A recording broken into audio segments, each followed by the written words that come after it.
నేను ఒకటే అడుగుతున్నా, ఏం అవసరం ఉన్నది ఇంత దుర్మార్గంగా పాలన చేస్తేందుకు? నిన్న ఒక ఊళ్ళో కొడంగల్లో భూములు అంటే ఒక్క ఊళ్ళో 110 ఎకరాలు కావన్నట రేవంత్ రెడ్డికి. ఆ 110 ఎకరాల కోసం 400 మంది పోలీసులు పంపుతావు.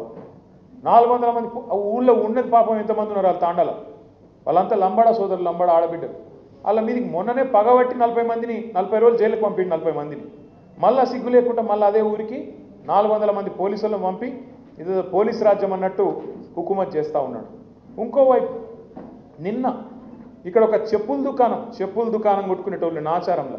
ఇంకొక ఆమె ఒక చిన్న పాల దుకాణం, పాల డబ్బా, దుకాణం కూడా కాదు డబ్బా, గా డబ్బా మీద పడ్డాడు. అంటే ఇక పేదోళ్ళు బతకద్దా తెలంగాణలో? నేను ఒకటే అడుగుతున్నా, ఏం అవసరం ఉన్నది ఇంత దుర్మార్గంగా పాలన చేస్తేందుకు?